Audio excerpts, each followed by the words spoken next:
In this video, I will be critiquing myself.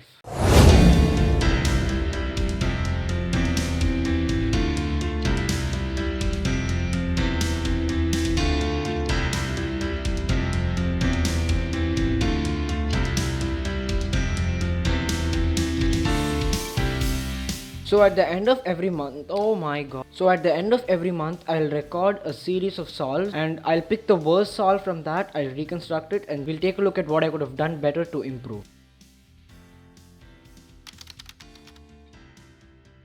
Alright, so this solve was a 12.35 and since I averaged just sub 10, this was a pretty bad time for me. Anyway, so let's just break this down and see what I could have done better. The scramble will be on the top of the screen. Alright, so in this scramble, I saw that there were 3 cross pieces already put in the cross but in the wrong place, and the third one is right here. So what I ended up doing was to put orange here to make these two relatively solved, and then I did a D2 to solve it. I inserted red and lastly inserted green. And I didn't look ahead for first pair here, so I didn't notice this pair that was right in front of me. So I just ended up doing a U prime and then a U again after I saw this, and then I broke it up like this and inserted it into the back. Pretty good. And here again I couldn't see any pair. I wish I did one more U move, then I would have known what this piece is. If I had done that, I would have been able to track this piece in the back, but of course I didn't. I stopped with this, so I couldn't really find any pair. So I ended up doing a tilt like this and I saw this, so I took it out like this and I saw this here, so inserted it like that, and then I ended up rotating and pairing this up like this and then inserting into the back. And here I had a pretty big pause and I ended up pairing it up like this, and then I got this OLL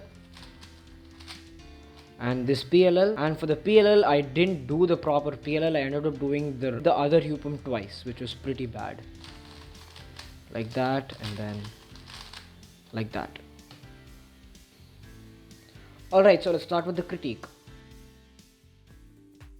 So I think my cross solution was pretty good, although I could have looked a little bit on yellow as well since the cross isn't that bad, but I think my white cross solution was fine. So like I said, I inserted orange, then inserted red and lastly inserted green.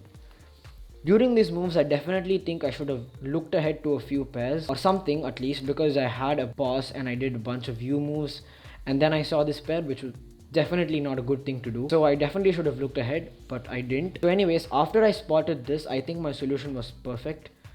Breaking it up like this and inserting.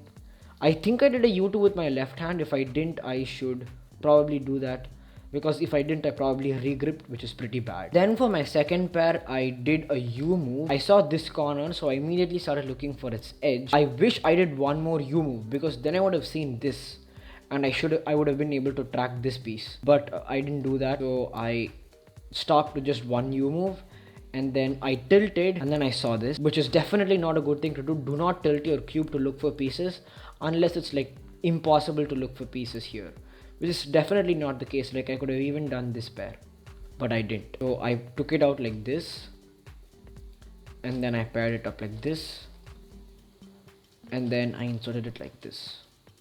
I think that solution was fine, although there are slightly better solutions, but I think my execution was fine, so the whole solution was okay. And then for this pair, I ended up rotating like this and I did the usual thing where you insert the corner and then the edge like this and then pair it up and then insert like that into the back. Now actually for this pair, I can solve it from here itself. I can keep it here and then do F, inverse sexy move, which just pairs it up straight away like that. Or even better, what I could have done is to do a U2 and then do a sledgehammer, and as you can see, that pairs this pair up as well as sets this up to be a 3 move insert. So I can just solve this pair and maybe sledge it into the back for a nice OLL. But of course I did not do that. I rotated and inserted this corner, inserted the edge and then inserted into the back. I think that solution after rotating was pretty good, but I could have definitely solved it from here itself. Then for this pair, I had a dilemma. I didn't know if I should pair it up by hiding the corner or hiding the edge. So to prevent this, I should probably just default to one solution where I either hide the corner or the edge. But sometimes it is better to hide the corner or the edge. I just paused for a long while and then I ended up doing a U and paired it up like this and then insert it like that.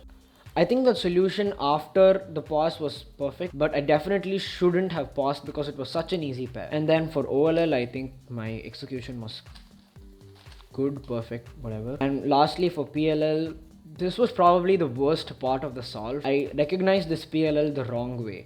So I ended up doing a U prime and doing the wrong U perm 2 times, which is definitely not the right thing to do. You should recognize U perms properly, which I did not do. Anyways, from this angle, I could have actually done this, which actually solves the U. Or after doing the U prime, I could have done this, which again solves the case. Or I could have also done M moves and solved it like this. But instead, I opted to do the wrong U perm 2 times. Efficiency master. Alright, so after looking at just this one solve, I think there are 5 major things for me to work on, and maybe you can work on them too if you'd like to improve. So first, I can work on my cross to F12 transition. I obviously did not transition well. I did a bunch of U moves and then went into my F12, which obviously I lost time doing that. And secondly, I should do more U moves to look for pairs and reduce cube tilts like what I ended up doing for a pair. And third, I can reduce regroups. I feel like I regrouped a little too much in the solve. I'm not sure if I'm just being like over conscious or something, but I just thought I'd add that in. And of course, I can use better F12 pair solutions. I can reduce rotations and use algorithms instead, which will definitely make my F12 more efficient. And lastly, and most importantly, I should recognize my PLLs properly 100% of the time. Alright, so that's about it for this video. If you enjoyed it or if you learned something new, then please consider subscribing. It really helps me out. Anyways, that's about it for this video, and I'll catch you guys next Saturday. Bye.